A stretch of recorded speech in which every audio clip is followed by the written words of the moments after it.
দেশের বিভিন্ন স্থানের সভা সমাবেশ ও মানববন্ধনের আরও খবর জানাচ্ছেন আব্দুল হামিদ। শরীয়তপুরের নড়িয়া উপজেলার মুক্তারচর ইউনিয়নে খাল খনন কার্যক্রমের উদ্বোধন করেছেন শরীয়তপুর ২ আসনের সংসদ সদস্য শফিকুর রহমান কিরণ। এ সময় জেলার সকল খাল পর্যায়ক্রমে পুনরুদ্ধার করে পুনরায় সচল করার আশ্বাস দেন তিনি। সাভার পৌরসভার উদ্যোগে ব্যাংক কলোনি ৫ নং ওয়ার্ডে মশা নিধন কার্যক্রমের উদ্বোধন করেছেন ঢাকা ১৯ আসনের সংসদ সদস্য ডাক্তার দেওয়ান মোহাম্মদ সালাউদ্দিন বাবু। পর্যায়ক্রমে এই কার্যক্রম সাভার ও আশুলিয়ায় করা হবে বলে জানান তিনি। মুন্সিগঞ্জ ১ আসনের নবনির্বাচিত সংসদ সদস্য শেখ মোহাম্মদ আবদুল্লাহকে সংবর্ধনা দিয়েছে স্থানীয় সনাতনী সমাজ।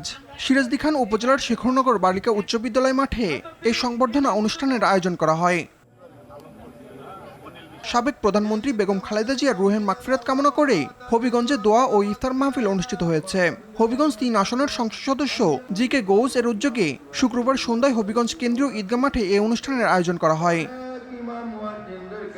রংপুরে জাতীয় নাগরিক পার্টি এনসিপির প্রথম প্রতিষ্ঠাবার্ষিকী পালিত হয়েছে।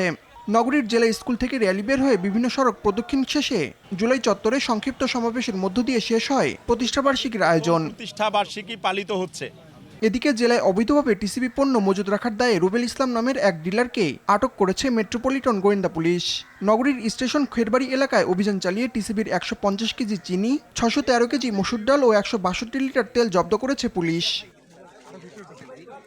যশোরের অভয়নগরে নওয়াপাড়া বাজার এলাকায় পরিচ্ছন্নতা ও সচেতনতামূলক কর্মসূচির উদ্বোধন করেছেন যশোর ৪ আসনের সংসদ সদস্য অধ্যাপক গোলাম রাসুল। চলো যাই যুদ্ধে মাদক ও সন্ত্রাসের বিরুদ্ধে এই স্লোগানে জেলার অভয়নগর উপজেলায় মাদক ও সন্ত্রাস বিরোধী মানববন্ধন অনুষ্ঠিত হয়েছে। উপজেলার বাগদা সরকারি প্রাথমিক বিদ্যালয়ের সামনে এই মানববন্ধনের আয়োজন করে সচেতন সমাজ।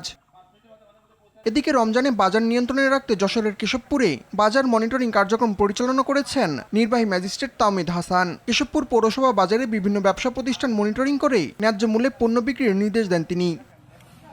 কিশোরগঞ্জে বাংলাদেশ জাতীয়তাবাদী মৎস্যজীবী দলের ৪৭তম প্রতিষ্ঠাবার্ষিকী পালিত হয়েছে।